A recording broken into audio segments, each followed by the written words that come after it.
Folks, fat people are demanding an end to discrimination against them. Ugly people, I couldn't seem to get that off the ground, but we're going to talk about that sometime soon.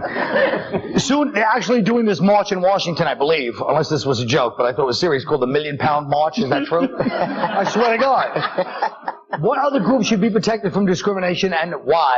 Patrice O'Neal. Aside from black people, leave Indians from India alone. I know they look like suicide bombers, but they're not. No terrorists wear sweatpants and 2 socks and tuxedo shoes with such pride. And do you think a woman who hated this country could give out bourbon chicken samples at the mall with such purpose? Leave them alone and leave these folks alone and let her worship the statue of the lady with the 6 arms and the Sinbad swords in peace. Laurie Kilmartin. This one is very personal to me, Colin. I want to stop drug dealers in Harlem from discriminating against the blonde, blue-eyed white woman who lives in their building. What's up, Mr. Jimenez? You think you can't sell me crack because I'm white? I have to take 2 trains and a bus to the East Village to buy my crack?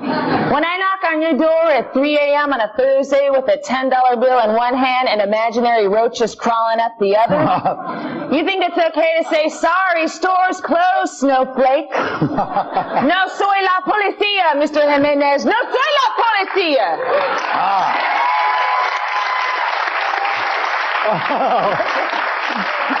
Greg Giraldo. That was racist.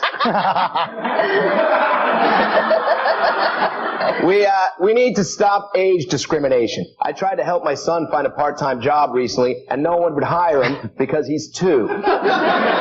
It's shameful that in our country, children are denied a right that kids in Guatemala take for granted.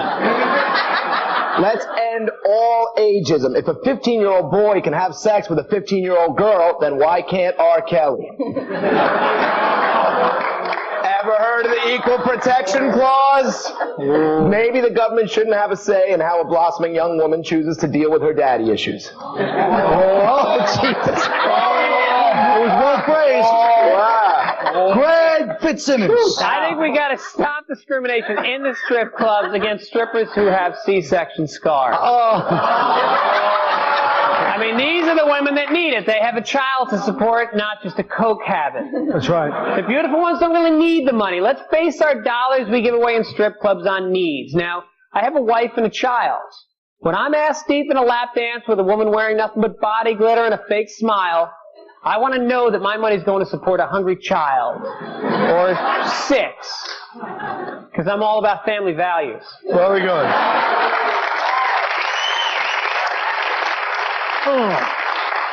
True. I say, what's the matter? No, nothing. What are you belly aching about when I'm about to do my thing? Sorry. You think I'm that much of a cool pro? You can yell in my ear while I do it? I can, so go ahead. I would say that we should stop discrimination against the corny.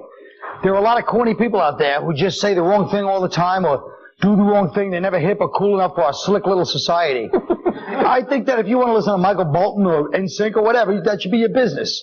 If you want to put up a, hang in there, baby, cat sign in your office, that is fine by me, all right? I mean, I've got my own streaks like that anyway. I personally can't get out of the house in the morning unless I high-five my framed poster of Captain Corelli's Mandolin. Great movie. And then I do deep knee bends while I blast One Night in Bangkok on my clock radio. We now return you to your regular, more attractive programming. Good night.